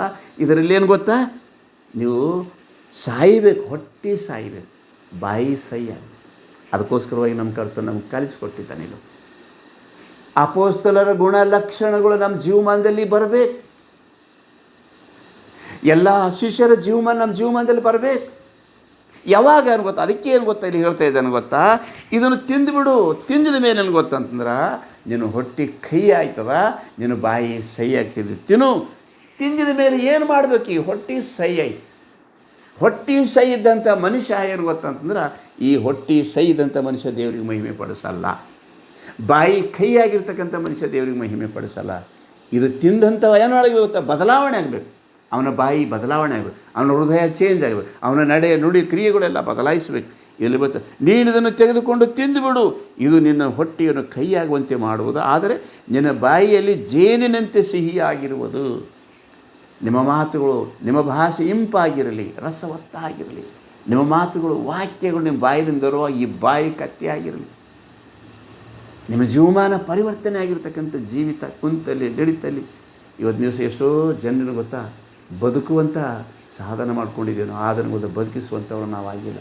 ಯಾಕಂದ್ರೆ ನಾವು ತಿಂದಿಲ್ಲ. ಇದೆಲ್ಲ ತಿಂದಿದ ಮೇಲೆ ನಮಗೆ ಅರ್ಥ ಆಗಬೇಕಾಗಿತ್ತು. ತಿಂದಿದ ಮೇಲೆ ಗೊತ್ತಾ ಸುಮ್ಮ ಕೂಡಬಾರ್ದು. ನಾವು ಯಾವಾಗ ಈ ವಾಕ್ಯ ನಾವು ತಿಂದಿದ್ವಿ, ನಾವು ಕ್ರೈಸ್ತರಾಗಿದ್ದೇವೆ, ಹೊಸವರಾಗಿದ್ದೇವೆ ಅಂದಮೇಲೆ ಗೊತ್ತಾ, ನಾನು ವಾಕ್ಯ ಸಾರವನಾಗಿರಬೇಕು, ಕ್ರಿಸ್ತನಿಗೆ ಮಹಿಮೆ ಪಡಿಸುವಂಥವನಾಗಿರಬೇಕು. ಆದರೆ ಯಾರಿಗೆ ಮಹಿಮೆ ಮಾಡ್ತಿದ್ದೀವಿ ಲೋಕದಲ್ಲಿ? ಶರೀರದ ಹಾರಿಗಳು. ಏನು ಕಟ್ಟಲಿ, ಏನು ಗಳಿಸಲಿ, ಏನು ಇಕ್ಕಲಿ, ಏನು ಮಾಡಲಿ, ಎಷ್ಟು ಬಂಗಾರ, ಎಷ್ಟು ಮನೆ, ಎಷ್ಟು ಐಶ್ವರ್ಯ, ಎಷ್ಟು ಗಳಿಸ್ಕೋಬೇಕಂತ ಗಳಿಸ್ಕೊರಿ. ಬರೀ ಆಸೆಕೋರು ನೀವು. ಕ್ರಿಸ್ತನ ನಿಮ್ಗೆ ಅರ್ಥನೇ ಆಗಿ ನಿಮ್ಮ ಜೀವನದಲ್ಲಿ ಬಂದೇ, ನಿಮ್ಮ ಹೊಟ್ಟೆ ಕೈ ಅದ, ಬಾಯಿ ಏನು ಗೊತ್ತಾ, ಕೈ ಅದ. ಅದಕ್ಕೆ ಏನು ಹೇಳ್ತಾ ಇದ್ದಾನೆ ಗೊತ್ತಾ, ತಿಂದುಬಿಡು ನಿನ್ನ ಬಾಯಿ ಜಯಂತ ಸಿಹಿಯಾಗಿ ಹೇಳಿ. ಆಗ ನಾನು ಆ ಚಿಕ್ಕ ಸುರುಳಿಯನ್ನು ಆ ದೂತನ ಕೈಯಿಂದ ತೆಗೆದುಕೊಂಡು ತಿಂದುಬಿಟ್ಟೆ. ತಿಂದ ಮೇಲೆ ಗೊತ್ತಾ, ಅದು ನನ್ನ ಬಾಯಿಯಲ್ಲಿ ಚೇನಿನಂತೆ ಸಿಹಿಯಾಗಿತ್ತು. ತಿಂದ ಮೇಲೆ ನನ್ನ ಹೊಟ್ಟೆ ಕೈ ಆಯಿತು. ಆಮೇಲೆ ಇನ್ನೂ ತಿಂದಿದ ಮೇಲೆ ಈಗ ನಿನ್ನ ಹೊಟ್ಟೆ ಕೈ ಆಯಿತು, ಬಾಯಿ ಸಹಿ ಆಯಿತು. ಆಗಿನ ಮೇಲೆ ಈಗ ನೀ ಏನು ಮಾಡಬೇಕು ಗೊತ್ತಾ, ಇನ್ನು ನೀನು ಅನೇಕವಾಗಿರುವ, ಯಾವಾಗ ಈ ಸುರುಳಿ ನೀ ತಿಂದಿರಿ, ಯಾವಾಗ ಇದು ಬಿಚ್ಚಿದ ಸುರುಳಿ ಅದ, ಇದು ಹೊಸ ಒಡಂಬಡಿಕೆ ಅದ. ಹೊಸ ಒಡಂಬಡಿಕೆ ನಮಗೆ ಆದೇಶ ಅದು, ದೇವರ ಮಕ್ಕಳಿಗೆ ಆದೇಶ. ನೀ ಸ್ವಾರ್ಥಿಕನಾಗಿರು, ನೀ ಸ್ವಾರ್ಥಿ ಸಾರುವನಾಗಿರು. ಲೋಕದ ಕಟ್ಟ ಕಡೆಗೆ ಹೋಗಿ ತಂದೆ, ಮಗ, ಪರಿಶುದ್ಧಾತ್ಮನ ಹೆಸರಿನಲ್ಲಿ ಗೊತ್ತಾ, ನನ್ನ ಶಿಷ್ಯರನ್ನಾಗಿ ನೀವು ಮಾಡಿರಿ ಎಂಬುದಾಗಿ. ಇದು ಯಾರು ನಾವು ಮಾಡಿದೆ? ತಿಂದಿದ ಮೇಲೆ ಗೊತ್ತಾ, ಇನ್ನೂ ನೀನು ಅನೇಕವಾಗಿರುವ ಪ್ರಜೆ, ಜನ, ಭಾಷಾ, ರಾಜ, ಇವ್ರ ವಿಷಯದಲ್ಲಿ ಗೊತ್ತಾ ಪ್ರವಾದನೆ ಹೇಳಬೇಕು. ನೀನು ಅನೇಕರಿಗೆ ಗೊತ್ತು ಸ್ವಾರ್ಥ ಸಾರಿ ಹೇಳಬೇಕು. ಬರೆಯಲ್ಪಟ್ಟಿದೆ. ದೇವ್ರ ಮಕ್ಕಳೇ, ಅನೇಕ ಜನ, ಕುಲ, ಭಾಷೆಯವರಿಗೆ ಶುಭವರ್ತಮಾನ ಸಾರುವಂತರಾಗಿ ನಾವು 14ನೇ ಅಧ್ಯಾಯದಲ್ಲಿ ನೋಡ್ತೇವೆ ಗೊತ್ತಾ. 14ನೇ ಪ್ರಕಟಣೆ ಗ್ರಂಥ 14ನೇ ಅಧ್ಯಾಯದ ಈ ಒಂದು 6ನೇ ವಚನದಲ್ಲಿ ಬರೆಯಲ್ಪಟ್ಟದ, ಮತ್ತೊಬ್ಬ ದೇವದೂತನ ಆಕಾಶ ಮಧ್ಯದಲ್ಲಿ ಹಾರಿ ಹೋಗುವುದನ್ನು ಕಂಡೇನು. ಭೂ ನಿವಾಸಿಗಳಿಗಿರುವ ಸಕಲ ಜನಾಂಗ, ಕುಲ, ಪ್ರಜೆಗಳವರಿಗೂ, ಸಕಲ ಭಾಷೆಗಳ ನಾಡುವವರಿಗೂ ಸಾರಿ ಹೇಳುವುದಕ್ಕೆ ನಿತ್ಯವಾದ ಶುಭವರ್ತಮಾನವು ಅವನಲ್ಲಿ ಇತ್ತು. ಈ ವಾಕ್ಯವನ್ನು ತಿಂದಿದ ಮೇಲೆ, ಈ ವಾಕ್ಯವನ್ನು ಹಾರ ಮಾಡಿಕೊಂಡಿದ ಮೇಲೆ, ಈಗೇನು ಹೇಳ್ತಾರೆ, ಆಕಾಶ ಮಧ್ಯದಲ್ಲಿ ಹಾರಿ ಹೋಗುವಂಥ ದೇವದೂತ ಏನು ಹೇಳ್ತಾನೆ ಗೊತ್ತಾ, ಭೂ ನಿವಾಸಿಗಳಿರುವ ಸಕಲ ಜನಾಂಗ, ಕುಲ, ಪ್ರಜೆ, ಸಕಲ ಭಾಷೆಗಳ ನಾಡುವವರಿಗೆ ಶುಭವರ್ತಮಾನವನ್ನು, ಯೇಸುವಿನ ಶುಭವರ್ತಮಾನವನ್ನು ಸಾರಿ ಹೇಳುವುದಕ್ಕೆ ಶುಭವರ್ತಮಾನ ಅವನ ಬಲ್ಲಿತ್ತು. ಇದು ತಿಂದವ್ರ ಬೆಲೆ ಏನು ಗೊತ್ತಾ, ಶುಭವರ್ತಮಾನ ಸಾರಿ ಹೇಳ್ತಕ್ಕಂಥ ಒಂದು ಜವಾಬ್ದಾರಿ ಅದ. ಈ ಜವಾಬ್ದಾರಿ ಏನು ಗೊತ್ತಾ, ಪ್ರತಿಯೊಬ್ಬನಿಗೆ ಕೊಟ್ಟು ಹೋಗಿದ್ದಾರೆ. ಆದರೆ ದೇವ್ರ ಮಕ್ಕಳೇ, ಇದರಲ್ಲಿ ನಾವು ಆನಂದಿಸ್ತಾ ಇದ್ದೇವ? ನಾವು ತಿಂದಿದ್ದೇವೆ. ಹೊಸ ಒಡಂಬಡಿಕೆಗೆ ನಾವು ಹಳೆಯ ಒಡಂಬಡಿಕೆಗೆ ಸಂಬಂಧಪಟ್ಟವರಲ್ಲ. 2 ಕೊರಿಂಥದವರಿಗೆ ಬರೆದ ಪತ್ರಿಕೆ 3ನೇ ಅಧ್ಯಾಯದ 6ನೇ ವಚನದಲ್ಲಿ ಬರೆಯಲ್ಪಟ್ಟது. ಆತನು ಹೊಸ ಒಡಂಬಡಿಕೆಯ ಸೇವಕರಾಗಿರುವ ಸಾಮರ್ಥ್ಯವನ್ನು ನಮಗೆ ಅನುಗ್ರಹಿಸಿದ್ದಾನೆ. ಹಳೆ ರೀತಿಯಲ್ಲ. ಆತನು ಹೊಸ ಒಡಂಬಡಿಕೆಗೆ ಸೇವಕರಾಗಿರುವ ಸಾಮರ್ಥ್ಯವನ್ನು ನಮಗೆ ಅನುಗ್ರಹಿಸಿದ್ದಾನೆ. ಈ ವಾಕ್ಯದಿಂದ ಈ ಬಿಚ್ಚಿದ ಸುರುಳಿ ಹೊಸ ಒಡಂಬಡಿಕೆ, ಹಳೆಯ ಒಡಂಬಡಿಕೆ ಅಲ್ಲ, ಹೊಸ ಒಡಂಬಡಿಕೆ. ಇದನ್ನು ತಿಂದವರು ಸಾಮರ್ಥ್ಯನ ಗೊತ್ತಾ, ಹೊಸ ಒಡಂಬಡಿಕೆಗೆ ಸೇವಕರಾಗ್ತಕ್ಕಂಥ ಈ ಒಂದು ಸಾಮರ್ಥ್ಯ ನಮಗೆ ಅನುಗ್ರಹಿಸಿದ್ದಾನೆ. ಈ ಒಡಂಬಡಿಕೆಯು ಲಿಖಿತ ರೂಪವಾಗಿರದೆ, ಹಳೆಯ ಒಡಂಬಡಿಕೆ ಲಿಖಿತ ರೂಪದಾಗಿತ್ತು, ಅದು ಮರಣವನ್ನುಂಟು ಮಾಡ್ತಾಯಿತ್ತು. ಈಗ ಈ ಹೊಸ ಒಡಂಬಡಿಕೆ ಏನು ಗೊತ್ತಾ, ಲಿಖಿತ ರೂಪದಾಗಿರದೆ ದೇವರಾತ್ಮ ಸಂಬಂಧವಾಗಿದೆ, ದೇವರಾತ್ಮ ಸಂಬಂಧವಾದದ್ದು ಆಗಿದೆ. ಲಿಖಿತ ರೂಪವಾದ ಒಡಂಬಡಿಕೆಯು ಮರಣವನ್ನುಂಟು ಮಾಡುತ್ತದೆ, ದೇವರಾತ್ಮ ಸಂಬಂಧವಾದದ್ದು ಜೀವವನ್ನುಂಟು ಮಾಡುತ್ತದೆ.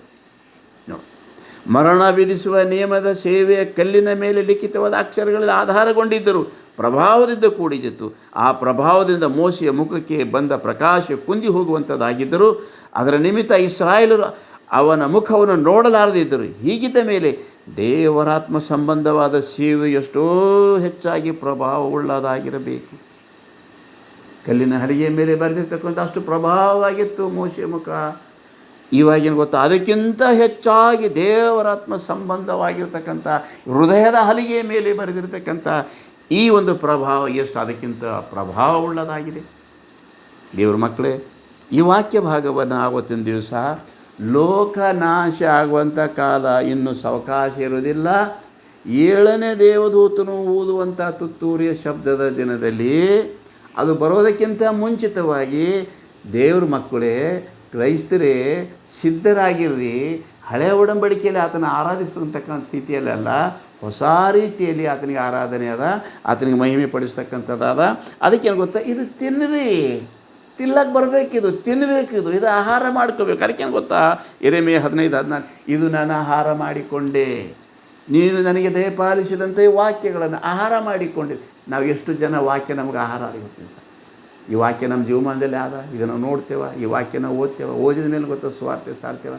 ಸುವಾರ್ತೆದು ಏನಾರ ಲಕ್ಷಣ ಅದ ತಿಂದ್ರ ಮ್ಯಾಕೆ ನಂಬಲ್ಲಿ ನೋಡಿ. ಇಲ್ಲೇನು ಗೊತ್ತಂದ್ರೆ 2ನೇ ಕೊರಿಂಥದವರಿಗೆ ಬರೆದಂಥ ಈ ಪತ್ರಿಕೆಯಲ್ಲಿ ಬರೆಯಲ್ಪಟ್ಟದೇನು ಗೊತ್ತಾ, ನಾವು ಎಷ್ಟರ ಮಟ್ಟಿಗೆ ಗೊತ್ತಾ ಆತಗೆ ನಾವು ಮಹಿಮೆ ಪಡಿಸ್ತೇವೋ, ಎಷ್ಟರ ಮಟ್ಟಿಗೆ ಆತನ ಜೀವಮಾನ ನೋಡಿ.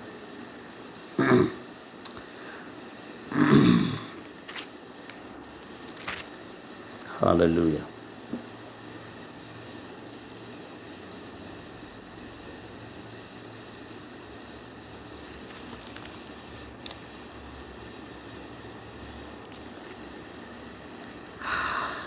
ಎರಡನೇ ಕೊರಿಂಥದವರಿಗೆ ಬರೆದ ಪತ್ರಿಕೆ ಈ ಒಂದು 13ನೇ ಅಧ್ಯಾಯದ 5ನೇ ವಚನದಲ್ಲಿ ಬರೆದ, ಕ್ರಿಸ್ತ ನಂಬಿಕೆಯಲ್ಲಿ ಇದ್ದೀರೋ ಇಲ್ಲವೋ ಎಂದು ನಿಮ್ಮನ್ನು ನೀವೇ ಪರೀಕ್ಷಿಸಿಕೊಳ್ಳಿರಿ, ನಿಮ್ಮನ್ನು ಪರಿಶೋಧಿಸಿಕೊಳ್ಳಿರಿ. ಏನು? ಯೇಸು ಕ್ರಿಸ್ತನು ನಿಮ್ಮಲ್ಲಿದ್ದಾನೆಂಬುದು ನಿಮ್ಮನ್ನು ಕುರಿತು ನಿಮಗೆ ಚೆನ್ನಾಗಿ ತಿಳಿಯುವುದಿಲ್ಲವೋ? ಯಾವಾಗ ಕ್ರಿಸ್ತನಲ್ಲಿ ನಾವು ಇದ್ದೇವೋ ಇಲ್ಲೋ ಅಂಬಂಥದ್ದು ಅರ್ಥ ಮಾಡ್ಕೋಬೇಕು. ನಾವು ಪರೀಕ್ಷೆ ಮಾಡ್ಕೊಂಡು ತಿಳ್ಕೊಬೇಕು. ನಾವು ಹೆಂಗೆ ಗೊತ್ತಾ, ಈ ಸ್ವಾರ್ಥ ನಮ್ಮಲ್ಲಿ ಆದ ಅಥವಾ ಇಲ್ಲ, ಈ ಸ್ವಾರ್ಥಿಯ ಜೀವಿತ ನಮ್ಮ ಜೀವಮಾನದಲ್ಲಿ ಆದ ಅಥವಾ ಇಲ್ಲ, ಇದೇನು ಗೊತ್ತಾ, ನಾವು ಬಹಳ ಸರಿಯಾಗಿ ಗೊತ್ತಾ ನಾವು ತಿಳ್ಕೊಬೇಕು. ಕ್ರಿಸ್ತನಲ್ಲಿದ್ದೇವ ಏನು ಇಲ್ಲ, ಯೇಸು ಕ್ರಿಸ್ತನು ನಿಮ್ಮಲ್ಲಿದ್ದಾನೆಂಬುದು ನಿಮ್ಮನ್ನು ಕುರಿತು ನಿಮಗೆ ಚೆನ್ನಾಗಿ ತಿಳಿಯೋದಿಲ್ಲವೋ? ಈ ವಾಕ್ಯ ಒಂದೇಳಿ ತಿಂದಿದ ಮೇಲೆ ಕ್ರಿಸ್ತನು ನಿಮ್ಮಲ್ಲಿ ಇದ್ದಾನೆ, ಈ ಹೊಸ ಒಡಂಬಡಿಕೆಯನ್ನು ಗ್ರಹಿಸಿಕೊಂಡಿದ ಮೇಲೆ ಕ್ರಿಸ್ತನು ನಿಮ್ಮಲ್ಲಿ ಇದ್ದಾನೆ ಅಂತಕ್ಕಂಥ ನಿಮಗೆ ತಿಳಿಯೋದಿಲ್ಲೇನು? ಆತನು ನಿಮ್ಮಲ್ಲಿಲ್ಲದಿದ್ದರೆ ನೀವು ಅಯೋಗ್ಯರೇ. ಒಂದು ವೇಳೆ ಈ ವಾಕ್ಯವನ್ನು ತಿಂದಿದ ಮೇಲೆ ನಿಮ್ಮ ಬಾಯಿ ಸಹಿ ಆಗಲಾರದು ಹೋದರೆ ಏನು ಗೊತ್ತಾ, ನೀವು ಅಯೋಗ್ಯರೇ. ಈ ವಾಕ್ಯವನ್ನು ತಿಂದಿದ ಮೇಲೆ ಈ ವಾಕ್ಯವನ್ನು ಸಾರಲಾರದು ಹೋದರೆ ನಾವು ಅಯೋಗ್ಯರೇ. ನಾವಂತೂ ಅಯೋಗ್ಯರಲ್ಲ, ನಾವು ಅಯೋಗ್ಯರಲ್ಲ. ನೋಡಿ, ನಾವೇನು ಗೊತ್ತಾ, ಆತನ ವಾಕ್ಯವನ್ನು ಸಾರುವವರಾಗಿರ್ಬೇಕು. ಎಲ್ಲ ಕಾಲಗಳಲ್ಲಿ ಎಲ್ಲ ವೇಳೆಗಳಲ್ಲಿ ಆತನ ಮಹಿಮೆ ಪಡಿಸ್ತಕ್ಕಂಥವ್ರಾಗಿರ್ಬೇಕು ಅಂತಕ್ಕಂಥದ್ದು. ಈ ವಾಕ್ಯ ಉಂಡಿದ ಮೇಲೆ ನಾವು ಪ್ರಪಂಚದಲ್ಲಿ ಕ್ರಿಸ್ತನ ಮಕ್ಕಳಾಗಿ ಕ್ರಿಸ್ತನ ಸುವಾರ್ತೆಯ ಪರಿಮಳವನ್ನು ನಮ್ಮ ಜೀವನದಲ್ಲಿ ಸಾರಿ ಹೇಳುತ್ತಾ ಹೋಗಬೇಕು. ಯಾಕಂದ್ರೆ ಬಹಳ ಸಮೀಪದಲ್ಲೇ ಏಳಿನ ತುತ್ತುರಿಯುವುದಂಥ ಸಮಯ ಬಹಳ ಹತ್ತಿರದೆ. ಲೋಕ ಬಹಳ ಗಡಿಬಿಡಿಯಲ್ಲಿದೆ. ಕರ್ತನಲ್ಲಿ ಪ್ರಿಯರೇ, ಅಂತ್ಯಕ್ರಿಸ್ತನ ದಿನಮಾನಗಳು ಬಹಳ ಹತ್ತಿರ ಬರ್ತಾ ಇದೆ. ಕೆಲವೇ ದಿನಗಳಲ್ಲಿ ಹೊರಗೆ ಬರ್ತಾ ಇದ್ದಾನೆ. ಬಹಳ ಎಚ್ಚರಿಕೆ ಆಗಿರಬೇಕಾಗಿದೆ. ಈಗಾಗಲೇ ಏನು ಗೊತ್ತಾ, ಅವನು ಬಂದಿದ್ದಾನೆ, ಆದರೆ ಏನು ಗೊತ್ತಾ, ಯಾರ ಕಣ್ಣಿಗೆ ಕಾಣಿಸ್ತಾ ಇಲ್ಲ. ಅವನ ಕ್ರಿಯೆಗಳನ್ನು ನೀವು ನೋಡಿರಿ. ಇವತ್ತು ದಿವಸ ಲೋಕದಲ್ಲಿ ಅಂತ್ಯಕ್ರಿಸ್ತ ಬಂದಿದ್ದಾನೆ. ಆವತ್ತಿನ ದಿವಸ ಏನು ಗೊತ್ತಾ, ನಮ್ಮ ಕರ್ತನು ಬರ್ತಾನೆ. ಅವನು ಬರೆದಂಥ ದಿನಗಳಲ್ಲಿ 7ನೇ ತುತ್ತೂರಿ ಊದಲ್ಪಡ್ತದೆ. ಆ ಸಮಯದಲ್ಲಿ ಏನು ಗೊತ್ತಂತಂದ್ರೆ, ಆ ದಿನ ಬರೋದ್ರೊಳಗಾಗಿ ನಮ್ಮ ಬಾಯಿ ಸರಿ ಮಾಡಿಕೊಂಡು ಆತನ ವಾಕ್ಯ ಆಹಾರ ಮಾಡಿಕೊಂಡು ಆತ್ಮೀಯ ರೀತಿಯಲ್ಲಿ ಸತ್ಯಕ್ಕೆ ತಕ್ಕ ಹಾಗೆ ಆತನಿಗೆ ಮಹಿಮೆ ಪಡಿಸಬೇಕು. ಆತನಿಗೆ ವಾಕ್ಯ ಸಾರಿ ಹೇಳಬೇಕು. ನಮ್ಮ ಜೀವಮಾನ ಸರಿಪಡಿಸಬೇಕು. ನಮ್ಮ ಬಾಯಿ ಸಹಿ ಆಗಬೇಕು. ಈ ಪ್ರಪಂಚಕ್ಕೆ ಕೈ ಆಗಬೇಕು. ತಿನ್ನಲಾರ್ದವ್ರು ಹೊಟ್ಟೆ ಸಹಿ ಇರ್ತದೆ, ಬಾಯಿ ಬಿ ಕೈ ಇರ್ತದೆ. ಹೊಟ್ಟೆ ಸಹಿ ಅದ ಅವ್ರದ್ದು, ಬಾಯಿ ಕೈ ಅದ. ಕ್ರಿಸ್ತಂದವ್ರು ಇದ್ದೇವೆ, ಆದರೆ ಗೊತ್ತಾ ನಮ್ಮ ಹೊಟ್ಟಿನ ಸಹಿನೇ ಅದ. ನಮ್ಮ ಹೊಟ್ಟೆ ಸಹಿ ಅದ, ಹೊಟ್ಟಿದಾಗೆ ಇದ್ದೇವೆ ನಾವು. ಏನು ಗೊತ್ತಂದ್ರೆ ನಮ್ಮ ಬಾಯಿ ಸಹಿ ಆಗಿಲ್ಲ. ನಾವೇನು ಗೊತ್ತಾ, ಬಾಯಿ ಭೀ ಸರಿ ಇಲ್ಲ. ನಾವು ಆಡೋಂಥ ಮಾತು, ನಾವು ನೋಡುವಂಥ ಋಷಿ, ನಾವು ಮಾಡ್ತಕ್ಕಂಥ ಎಲ್ಲ ಕ್ರಿಸ್ತನ ಗುಣ ಲಕ್ಷಣಗಳು ನಮ್ಮ ಜೀವನದಲ್ಲಿ ಏನೂ ಬಂದಿಲ್ಲ. ಹೀಗಾಗಿ ಏನು ಗೊತ್ತಾಗುತ್ತೆ, ನೀವು ಹೇಳ್ತಿದ್ದಾನೆ, ಕಾಲ ಅವಕಾಶ ಇಲ್ಲ. ಈಗ ಆತನು ಬರುವಂಥ ಸಮಯ ಬಹಳ ಹತ್ತಿರ ಆಗಿದೆ. ಕಾಲ ಬಹಳ ಮಿಂಚು ಹೋಯಿತು. ಬರ್ತಕ್ಕಂಥ ಸಮಯ ಬಹಳ ಹತ್ತಿರ ಆದ್ದರಿಂದ ವಾಕ್ಯದಲ್ಲಿ ಆ ವಾಕ್ಯವನ್ನು ಆಹಾರ ಮಾಡಿಕೊಂಡಿದ ಮೇಲೆ ಹೊಸ ರೀತಿಯಲ್ಲಿ ನಾವು ಬಿಚ್ಚಲ್ಪಟ್ಟಂಥ ಸುವಾರ್ತೆ ಬಿಚ್ಚಿದ್ದಾನೆ ನಮ್ಮ ಕರ್ತನಿಗೆ. ಬಿಚ್ಚಿದ ಸುವಾರ್ತೆ ಇವತ್ತು ದಿವಸ ಗೊತ್ತಾ ನಮ್ಮ ಕೈಯಲ್ಲಿದೆ. ಸುವಾರ್ತೆ ಬಿಚ್ಚಿದ ಹೊಸ ಒಡಂಬಡಿಕೆ. ಅದಕ್ಕೆ ಕಲ್ಲಿನ ಹಲಿಗೆಯಲ್ಲಿ 2 ಭಾಗ ಇದೆ. ಒಂದು ಹಳೆಯದು, ಒಂದು ಹೊಸದು. ಅದಕ್ಕೆ 2. ಇವತ್ತಿನ ದಿವಸ ಗೊತ್ತಾ, ಹೊಸ ಒಡಂಬಡಿಕೆ ಚಿಕ್ಕ ಒಂದು ಸುರುಳಿ ಅದ. ಆಮೇಲೆ ಗೊತ್ತಾ, ಚಿಕ್ಕನ ಗೊತ್ತಾ, ಸಣ್ಣದು ಮಾಡಿದ ಅಂಥ ದೊಡ್ಡದು ಬಿಡಿಸಲಿಕ್ಕಾಗಲಾರ್ದಂಥ 5ನೇ ಅಧ್ಯಾಯದಲ್ಲಿ ಹೇಳಿದ ಹಾಗೆ ಪ್ರಕಟಣೆ. ಇದನ್ನು ಬಿಚ್ಚೋರು ಯಾರಿದ್ದೀರಿ ಭಾಳ ದೊಡ್ಡದಾಗಿದೆ. ಆದ ನಮ್ಮ ಕರ್ತನಾದ ಯೇಸು ಕ್ರಿಸ್ತನು ಅದನ್ನು ಬಿಚ್ಚಿ ಹಾಕಿದ್ದಾನೆ. ಹಳೆಯ ಒಡಂಬಡಿಕೆ ಇದು ಬಹಳ ಪಾಪದಲ್ಲಿ ಕಲ್ಲಿನ ಹಲಿಗೆ ಮೇಲೆ ಇರತಕ್ಕಂಥದ್ದನ್ನು ಗೊತ್ತಾ ತೆಗೆದು ಹಾಕಿದ್ದಾನೆ. ಈಗ ಹೃದಯದ ಹಲಿಗೆ ಮೇಲೆ ಅದನ್ನು ಬರೆದಿದ್ದಾನೆ.